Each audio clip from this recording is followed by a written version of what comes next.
Escrevi o primeiro livro, Ó Teófilo, relatando todas as coisas que Jesus começou a fazer e a ensinar, até o dia em que, depois de haver dado mandamentos, por intermédio do Espírito Santo aos apóstolos que escolhera, fui elevado às alturas. A estes também, depois de ter padecido, se apresentou vivo, com muitas provas incontestáveis, aparecendo-lhes durante 40 dias e falando das coisas concernentes ao reino de Deus. E comendo com eles, determinou-lhes que não se ausentasse de Jerusalém, mas que esperassem a promessa do Pai, a qual disse ele: de mim ouvistes. Porque João, na verdade, batizou com água, mas vós sereis batizados com o Espírito Santo, não muito depois desses dias.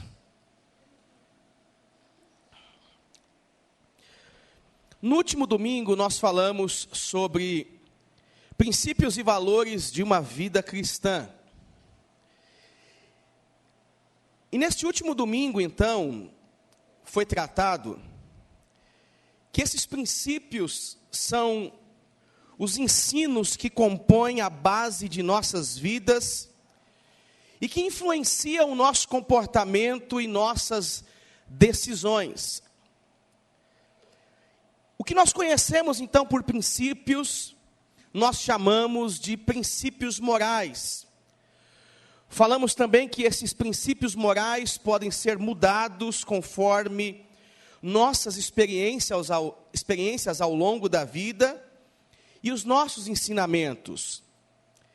E segundo o texto de introdução do livro de Atos, Lucas ele registra todas as coisas que Jesus começou a ensinar, que Jesus começou a fazer, e todas estas coisas resultaram em uma profunda transformação na vida dos discípulos, levando eles a mudarem então os seus princípios, a mudarem suas vidas com base no exemplo do próprio Jesus. A vida de Jesus era a base deste impulso, desta vontade ou decisão por mudança. E aqui eu começo dizendo nessa noite que precisamos entender e pensar que ingressar na vida cristã é evoluir. Ingressar na vida cristã, de certa forma, eu poderia dizer que significa um tempo de evolução. Porque a vida dos próprios discípulos vão depor a favor dessa evolução que eu estou me referindo. É uma evolução, é um crescimento, fruto da transformação que aconteceu em suas vidas, a partir do momento em que as bases morais destes homens e mulheres foram transformados. Então, os discípulos nascem de novo, foram regenerados, começaram então um novo passo em suas vidas. Mas vale lembrar que esta revelação de Cristo, ela só teve sentido em suas vidas quando a visão destes homens começou a ficar clara em relação ao que eles viam, ao que eles enxergavam sobre a vida, sobre as pessoas, sobre quem estavam do seu lado, sobre a religião, sobre a fé.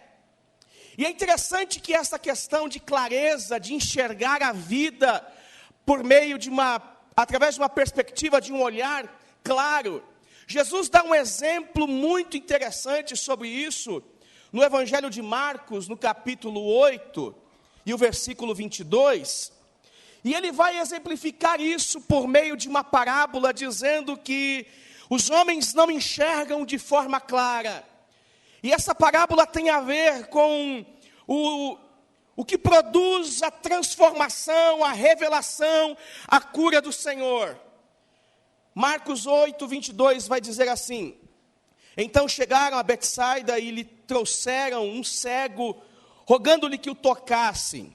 E Jesus, tomando o cego pela mão, levou-o para fora da aldeia, e aplicando-lhe saliva aos olhos, impondo-lhe as mãos, perguntou-lhe: vês alguma coisa?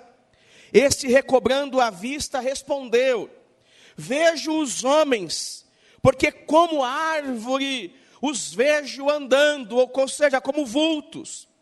Então novamente lhe pôs as mãos nos olhos, e ele, passando a ver claramente, ficou restabelecido, e tudo distinguia de modo perfeito. Então, a partir do momento que a presença de Deus, o Cristo, a revelação do Cristo, a glória de Deus entra na vida deste homem por meio desta parábola, existe o restabelecimento da visão, ele passa a enxergar claramente, não mais por vultos. E me parece que os discípulos, me parece que estes homens, antes da chegada de Cristo em suas vidas, eles enxergavam a vida, eles enxergavam a religião, eles viam a fé por meio de vultos. A visão que eles tinham sobre a vida era essa. E assim também éramos nós. Nós enxergávamos a fé por vultos. A nossa visão era conturbada. Mas no momento em que Cristo se revela a nós, a nossa visão começa a enxergar outros valores nesta vida. Passamos a perceber outras coisas, somos transformados, a regeneração dá o seu passo inicial em nossos corações, vindo do próprio Deus. Esses homens então transformados, regenerados, os discípulos, apóstolos de Jesus, agora vão compreender que é necessário então viver o que ele ensinava, viver o que ele estava propondo, obedecer o que ele estava dizendo e seguir exatamente os seus passos, os seus caminhos. Isso vai ficar claro baseado no comportamento deles no livro de Atos, no capítulo 1, versículo 4. Atos 1, 4, o texto vai dizer assim: e comendo eles, determinou-lhes que não se ausentassem de Jerusalém, mas que esperassem a promessa do Pai, a qual disse ele: e de mim ouvistes. A partir da transformação da vida dos discípulos, a partir da regeneração que Deus iniciou em seus corações, eles iniciam então essa caminhada de obediência. E agora, nesta caminhada de obediência, Lucas vai registrar, de uma forma simples, Jesus fazendo a eles um pedido simples, dizendo a eles: olha, fiquem, não se ausentem de Jerusalém. E aqui eu penso que essa nova vida, então, que os discípulos aceitaram, no momento que alguns deles largaram suas redes, deixaram um barco na beira da praia, no momento que outro deixa de ser cobrador de impostos, no momento que outro abandona a sua religiosidade e vai seguir Jesus, eles ingressam então por um caminho de obediência. E aqui, essa nova vida que os discípulos decidiram lá atrás viver, vai levar eles a cumprir ordens bem simples, porém necessárias. A ordem de Jesus aqui era: não se ausente de Jerusalém. E esse é o ponto na vida cristã. Às vezes nós pensamos em processos, em coisas complicadas, mas o fato é que quando Cristo nos chama, Ele nos chama para cumprir ordens simples. Ordens simples. não são coisas complicadas, são coisas simples.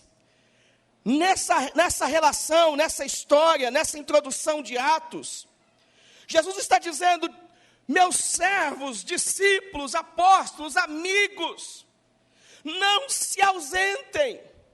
E essa expressão surge nesse texto, a expressão ausentar-se, ela surge com a intenção de dizer a estes homens: não haja divisão em seus corações, não haja divisão no interior de vocês, mesmo que por um breve momento, vocês não podem ser instáveis na vida. A ordem é simples: fique em Jerusalém, fique em Jerusalém, não dividam os seus corações, não sejam instáveis diante da minha proposta, diante do meu pedido, que é muito simples. E esse é um dos principais problemas em nossas vidas. O problema da continuidade. Porque nós temos uma imensa dificuldade em irmos até o final em muitas áreas da vida. Nós temos uma imensa dificuldade em irmos até o fim, principalmente quando estas áreas não apresentam um lucro imediato. Não tendo um lucro imediato, nós temos problemas em ir até o fim. E com isso, nós entramos no problema que muitos de nós vivemos dia após dia, que é o problema da continuidade. Assim somos em nossa vida religiosa. Nós não somos adeptos ao continuismo. Por isso nós precisamos pensar na ordem de Jesus, que era simples. Porque ela só exigia dos discípulos: fiquem em Jerusalém. E me parece, irmãos, que a maioria das coisas que o Senhor nos pede, a maioria das coisas, são coisas simples, que já deveriam fazer parte de nossa vida. Só não fazem parte de nossa vida porque nós temos dificuldade em aceitar propostas diferentes daquelas que fazem parte da nossa base da vida. E aí, quando eu penso em coisas singelas, logo eu penso em uma expressão do profeta Miqueias, do capítulo 6. Se você quiser abrir lá, talvez você localize esse texto que está na Bíblia. Miqueias capítulo 6. O versículo de número 6 em diante vai dizer assim. Miqueias capítulo 6, versículo de número 6, vai dizer assim: com que me apresentarei ao Senhor e me inclinarei ante o Deus excelso? Virei perante ele com holocaustos, com bezerros de um ano. Agradar-se-á o Senhor de milhares de carneiros, de 10.000 ribeiros de azeite. Darei o meu primogênito pela minha transgressão, o fruto do meu corpo pelo pecado da minha alma. Ele te declarou: ó homem, o que é bom, e o que o Senhor pede de ti, que pratiques a justiça, que ames a misericórdia, e andes humildemente com teu Deus. Os homens queriam oferecer coisas fantásticas por causa dos seus pecados, dos seus dilemas, por conta da sua consciência imoral, tentando se justificar com coisas grandiosas. E o profeta Miqueias vem e diz a eles: ei, não façam isso. O que o Senhor quer de nós são coisas simples. Coisas simples. Pratiques a justiça. Ames a misericórdia. Andes humildemente com teu Deus. O que Jesus está pedindo para os seus discípulos? Não se ausente de Jerusalém. É simples. Não se ausentem de Jerusalém. Não sejam instáveis na vida. É simples. E cá para nós, gente, ao longo dessa caminhada cristã, nós temos ouvido tantas coisas boas sobre Cristo, sobre a igreja, sobre o Evangelho, tantas coisas profundas, quantas pregações sensacionais os nossos irmãos já não pregaram aqui nesta igreja, que nos fizeram refletir, pensar, analisar a vida. Mas o que eu estou propondo aqui nesta noite é: comece a fazer o simples e tenha continuidade em sua vida. Pratiques a justiça, ames a misericórdia, ou seja, a piedade sem a compaixão é mentira. Ames a misericórdia. Sobre esse tema, esses dias conversávamos um pouco,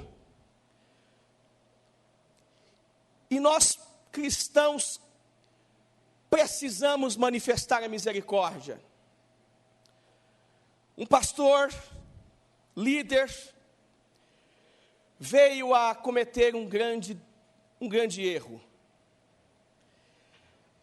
E neste pecado que ele cometeu, ele deixou a igreja, a liderança da igreja, e passou a participar somente da comunidade. E no dia seguinte que ele deixou a igreja, ele foi esquecido pelas pessoas. Aquele homem que ajudava pessoas, que precisava sempre dividir o seu tempo com o próximo, que dividia seu alimento, que dividia seus bens, suas posses. Agora a igreja rejeitava a ele condições de manter a sua própria vida. Quando pensamos em misericórdia, temos que pensar em piedade. Porém, piedade sem compaixão, ela é mentira. Andes humildemente com teu Deus. Em outras palavras, me parece que salta a seguinte frase no meu coração: viva a vida cristã em todos os sentidos. Viva a vida cristã em todos os sentidos. E é isso que os discípulos vão fazer.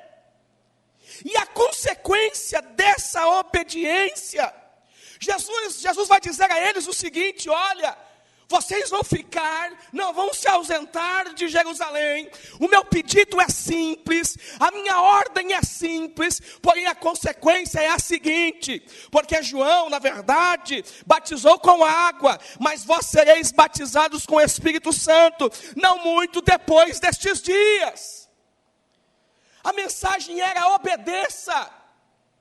Obedeça e colham boas consequências, colham os benefícios de uma boa escolha, colham os benefícios de um caminho segundo a vontade de Deus. E meus irmãos, você deve acreditar nisso.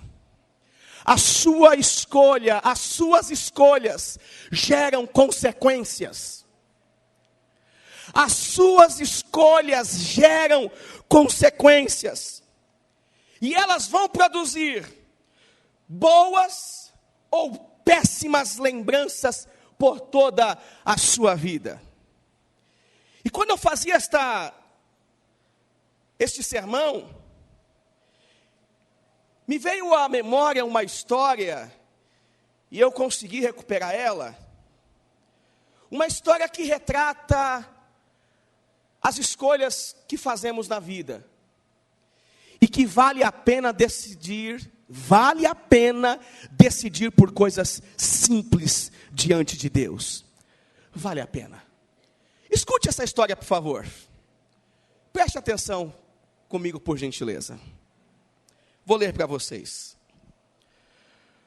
Quando menino, eu era traquina, rabugento, respondia a tudo que me dissesse e não contribuía em nada para que nossa casa fosse um paraíso. Pelo contrário, meus pais me aconselhavam com paciência infinita e com muito amor, sem que eu, entretanto, seguisse em seus conselhos. Um dia, papai me chamou para conversarmos. Eu tinha aprontado muitas coisas e pensei que ele tinha perdido a paciência.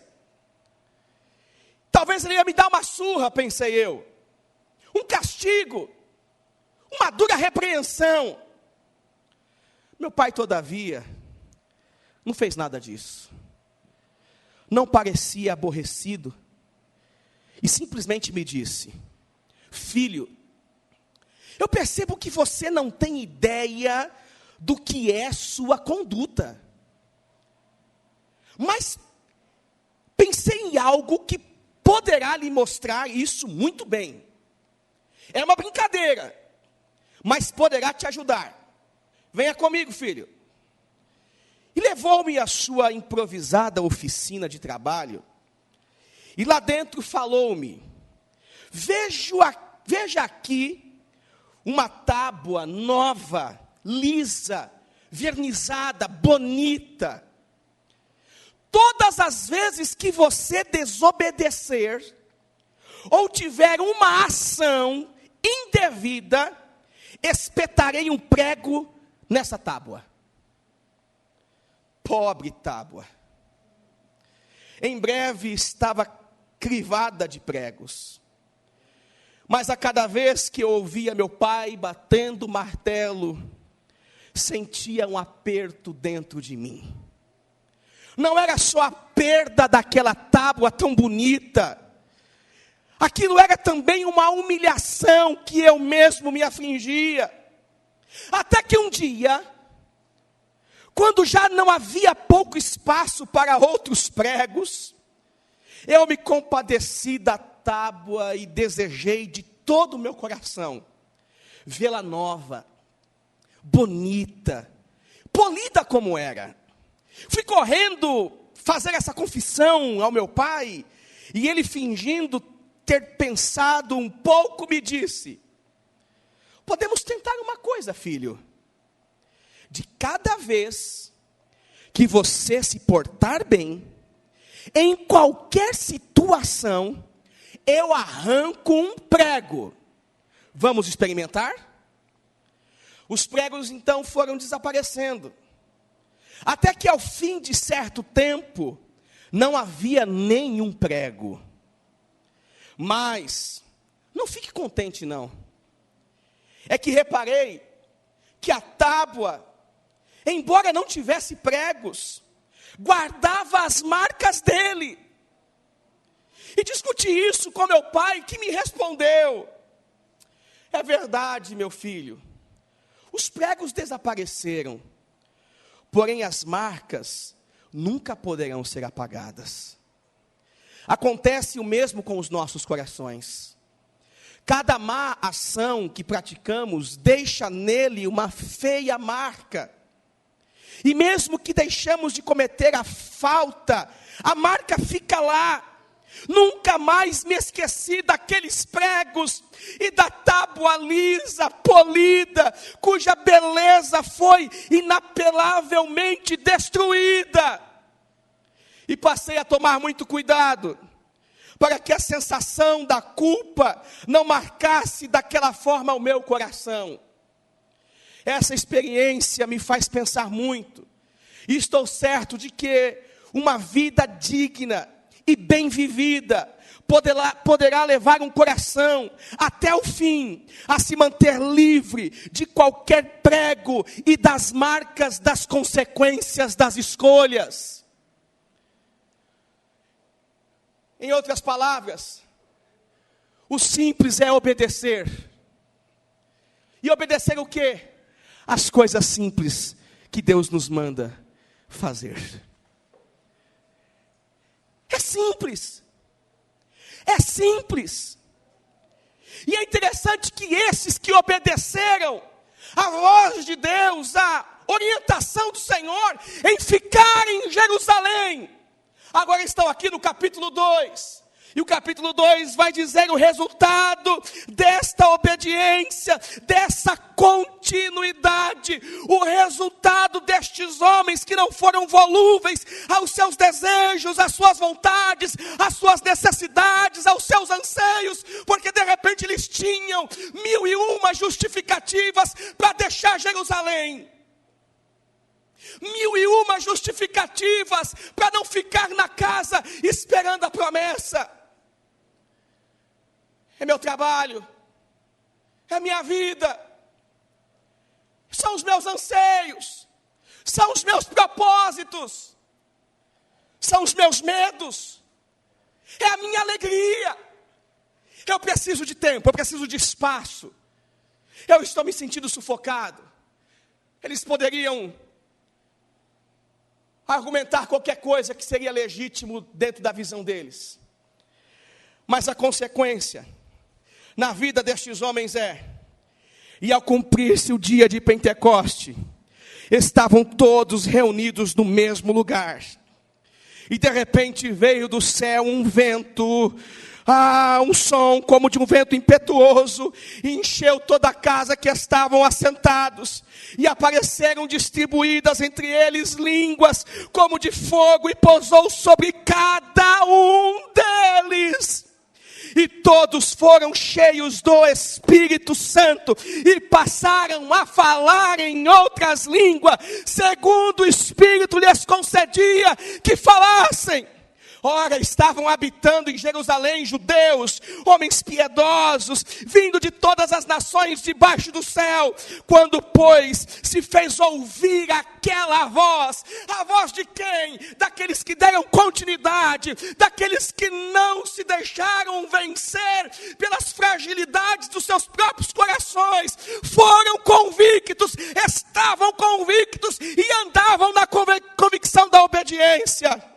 De repente, quando pois se fez ouvir aquela voz, afluía a multidão que se possuía de perplexidade, porquanto cada um os ouvia falar na sua própria língua.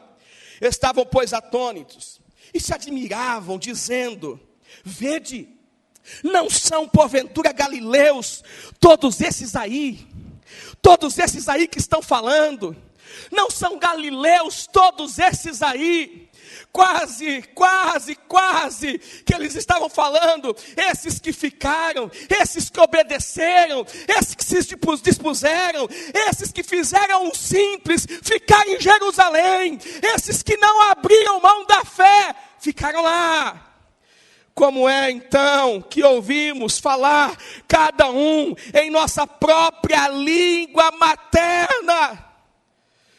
Somos pardos, medos, elamitas, mesopotâmios, da Judéia, da Capadócia, do Ponto, nós somos da Ásia, nós somos da Frígia, nós somos da Panfília, nós somos do Egito, das regiões da Líbia, somos romanos que aqui residem, e tanto judeus como prosélitos, cretenses e arábios. Como é que nós os ouvimos falar em nossas próprias línguas as grandezas de Deus? As grandezas de Deus. Percebemos então que aceitar mudar os princípios de nossas vidas, segundo a proposta de Cristo, nos traz muitos benefícios. E os benefícios que o texto do livro de Atos vai nos mostrar são consequências de transformações que sofremos em nosso caráter. Os benefícios da vida cristã, ou para a vida cristã, são a consequência das transformações que sofremos no nosso caráter, ou nos nossos princípios morais, na base da nossa vida. E quais são essas consequências? Primeiro, estes homens passaram a fazer parte de um projeto divino. Atos 1:8 vai dizer assim: mas recebereis poder ao descer sobre vós o Espírito Santo, e sereis minhas testemunhas, tanto em Jerusalém, como em toda a Judeia e Samaria, e até os confins da terra. O que é isso? É fazer parte de um projeto divino, de um projeto eterno. Se nessa noite você confessou a Cristo, se nessa noite você o confessou como seu Senhor, deixa eu dizer uma coisa, isso é o resultado da regeneração e da transformação promovida pelo próprio Senhor na sua vida. E a partir dessa transformação, eu e você somos convidados a fazer parte de um novo projeto, um projeto divino. Talvez você me pergunte: pastor, que projeto que é este? Que projeto que é este? De forma simples, eu quero dizer para você o seguinte: o projeto divino que o Senhor te convida a fazer parte é o projeto em que você dê muito fruto para a glória de Deus. João capítulo 15, versículo 5 vai dizer: eu sou a videira, vós sois os ramos. Quem permanece em mim e eu nele, esse dá muito fruto, porque sem mim nada podeis fazer. Qual que é? Que projeto que é esse? É dar muito fruto, porque estamos ligados na videira verdadeira. Mas pastor, como é que eu posso dar fruto? Eu sou pecador, eu sou falho, eu sou pequeno. Mas é exatamente isso. Se você não entendeu, quem foi ligado a essa videira não foram os justos, não foram os religiosos, mas foram os pecadores santificados pela cruz e pelo Cristo Salvador. Quem faz parte dessa videira são aqueles que foram comprados pelo precioso sangue de Jesus, sangue de Jesus, sangue de Jesus. Por isso que nós temos na Bíblia homens como Marcos, homens como Mateus, mulheres como Maria Madalena, homens como Zaqueu, homens como Paulo, homens como aquele gadareno que foi liberto pelo Senhor e passou a seguir Jesus, dizendo: eu quero dar testemunho da glória do Cristo. E eu poderia continuar dizendo milhares e milhares de nomes que foram inseridos nesse projeto divino. E poderia chegar aqui e dizer hoje, pessoas do tipo Ronaldo, o Wagner, a Simone, Suelen, Adenilson, Carlos, Nena, Daniel, Raquel, Rebeca, Keila, todos vocês fazem parte de um projeto divino. Todos vocês foram inseridos num projeto divino. Segundo, quando eu resolvo obedecer e os princípios morais da minha vida são transformados, os benefícios que isso produz na minha vida são, em segundo lugar, estes homens colheram os frutos dessa obediência. E que frutos são esses de obediência? Além de serem cheios do Espírito Santo, agora eles vão perceber que existe um alcance coletivo em relação ao que aconteceu na vida deles. Não só eles foram beneficiados, mas muita gente que estava ao seu redor foi beneficiada. Atos capítulo 2, versículo 37 em diante, vai dizer que enquanto o Espírito Santo repousou sobre os discípulos, sobre os homens que estavam naquela casa, porque obedeceram o simples, fizeram o simples, mais de 3.000 pessoas foram alcançadas pelo Evangelho, 3.000 pessoas foram alcançadas pela palavra de Deus. Versículo 37 diz assim: e ouvindo eles estas coisas, compungiu-se-lhes o coração, e perguntaram a Pedro e aos demais apóstolos: que faremos, irmãos? Respondeu-lhes Pedro: arrependei-vos e cada um de vós seja batizado em nome de Jesus Cristo, para a remissão dos vossos pecados, e recebereis o dom do Espírito Santo. Pois para vós outros é a promessa, para vós filhos e para todos os que ainda estão longe, isto é, para quantos o Senhor nosso Deus chamar. Com muitas outras palavras, Deus deu testemunho e exortava-os dizendo: salvai-vos desta geração perversa. Então, os que lhe aceitaram a palavra foram batizados, e havendo um acréscimo naquele dia de quase 3.000 pessoas. Quais são os benefícios? Esses homens colheram fruto de obedecer coisas simples. Os benefícios de uma vida bíblica, de uma vida cristã, no contexto de Atos, é que a minha forma de viver, em terceiro lugar, ela depõe em favor do reino de Deus. A forma com que eu vivo depõe em favor do reino de Deus. Esses homens foram transformados, eles estavam tão dispostos a uma nova vida, que literalmente a palavra do Senhor se tornou lâmpada para os seus pés, luz para o seu caminho. E o resultado dessa relação é que em suas vidas, as suas vidas começaram a depor em favor do reino de Deus. No discurso de Pedro, no mesmo capítulo 2, no versículo 32, vai dizer assim, no livro de Atos: a este Jesus, Deus ressuscitou. Pedro falando aos homens que estavam ali, dos que todos nós somos testemunhas, exaltado, pois, à destra de Deus, tendo recebido do Pai a promessa do Espírito Santo, derramou isto o quê? Isto que vedes, isto que vocês estão ouvindo, porque Davi não subiu aos céus, mas ele mesmo declara: disse o Senhor a meu Senhor, assenta-te à minha direita, até que eu ponha os meus inimigos por estrado dos seus pés. Esteja absolutamente certa, pois toda a casa de Israel, de que a este Jesus que vós crucificastes, Deus o fez Senhor e Cristo.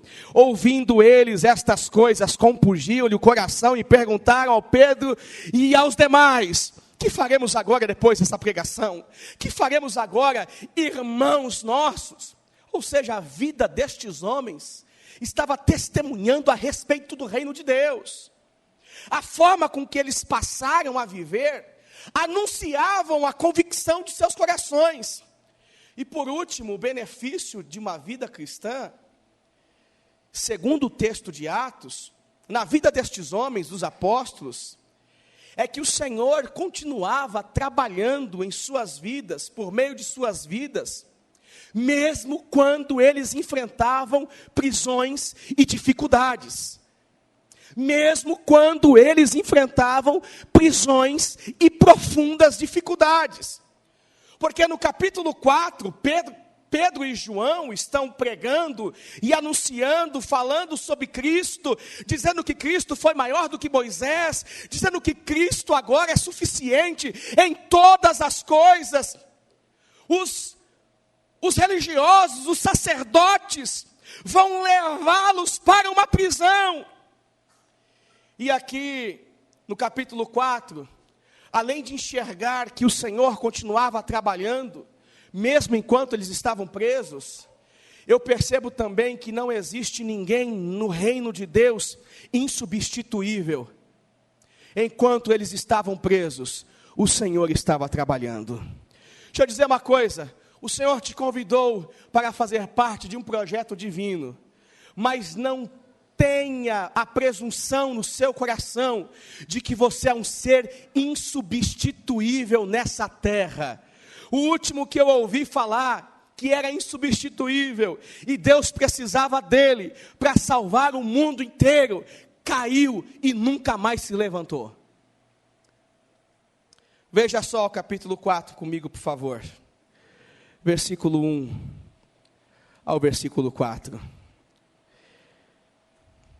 Os benefícios da vida cristã, na vida dos apóstolos, é que o Senhor continuava trabalhando em suas vidas, mesmo quando eles enfrentavam prisões. E o versículo 1 vai dizer assim do capítulo 4.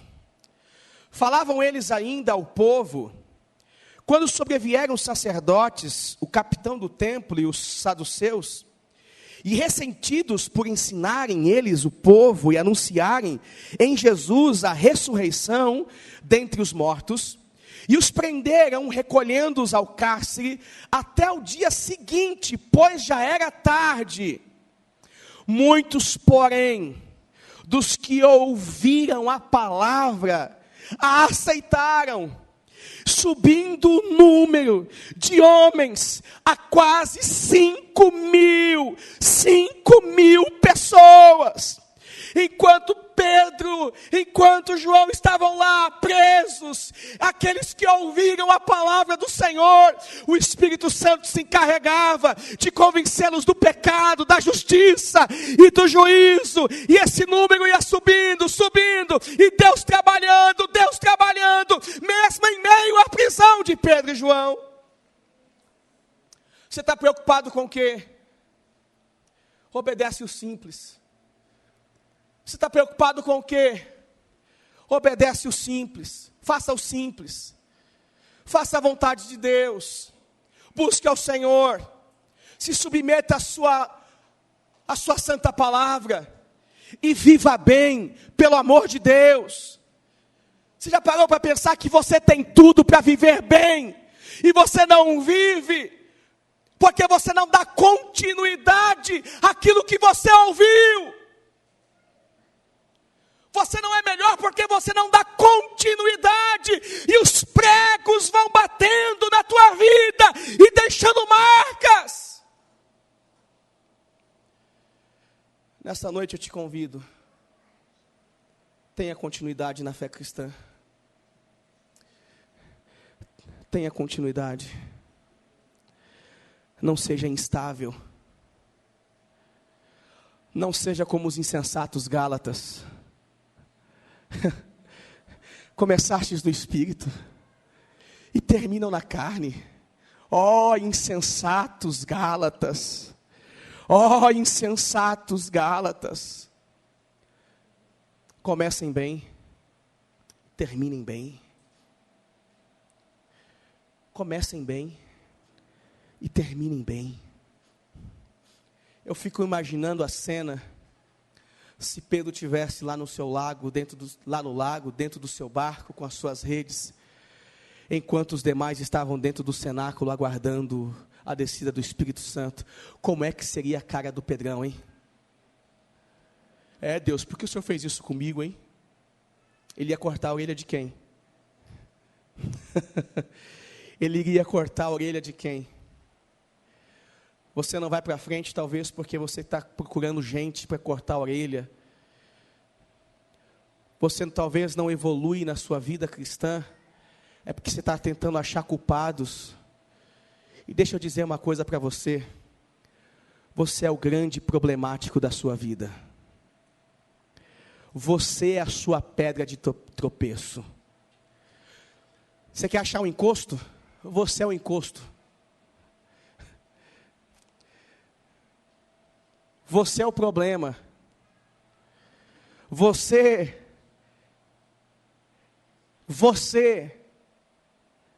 Não, pastor, o meu problema é meu chefe, não é você. Não, pastor, você não conhece, o meu problema é meu filho, é você. O meu problema é meu marido, minha esposa. O meu problema é esse país, é a Dilma. Não, eu concordo.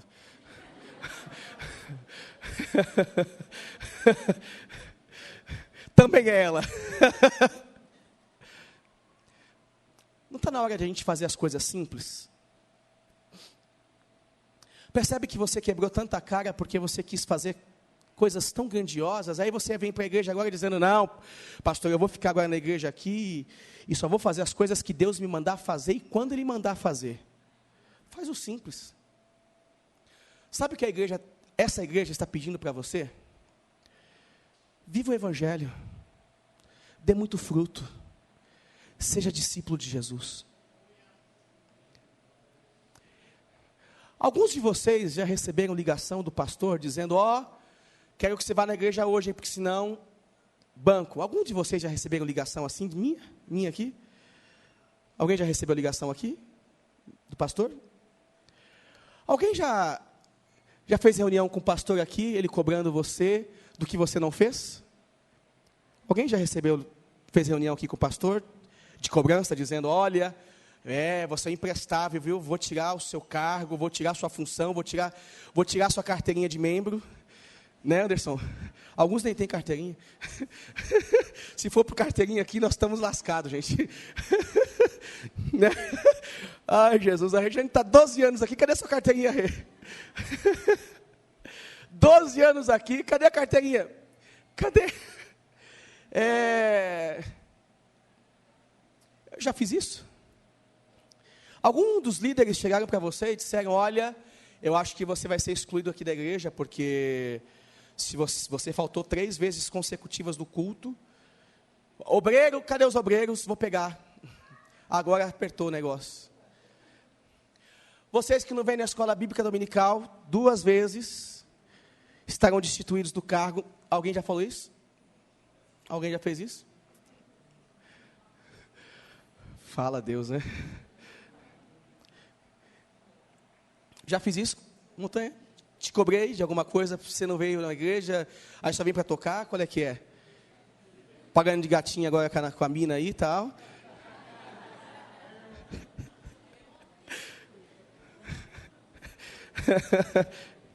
Já te cobrei assim, Adenilson? Já te cobrei assim, Anderson? Coquinho, porque não sabe, estou falando do Coquinho.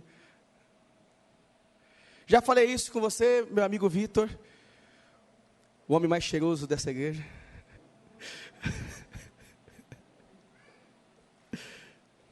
Os irmãos que estão lá fora conversando, eu já chamei a atenção de vocês alguma vez?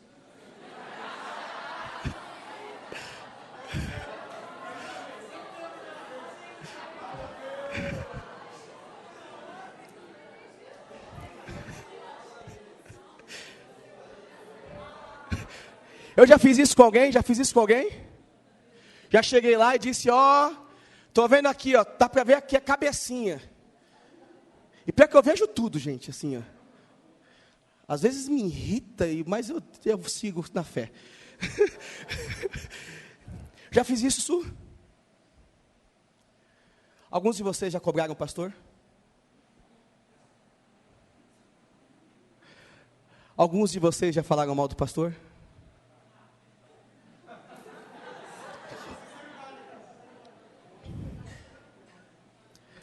Alguns de vocês já falaram mal da igreja? A grande questão é que a gente quer fazer a coisa tudo errada. Jesus chega para os seus discípulos e fala, não se ausente de Jerusalém. É simples. É simples. É simples. Está na hora de você gerar vida. Está na hora de você produzir Cristo na vida de outras pessoas. Está na hora de você produzir Cristo na vida de outras pessoas. É simples. É simples. É muito simples.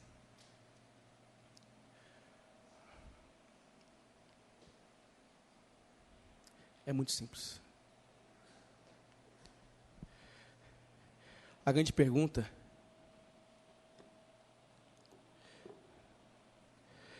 que fica nesse momento é se queremos fazer o simples. Deus abençoe vocês.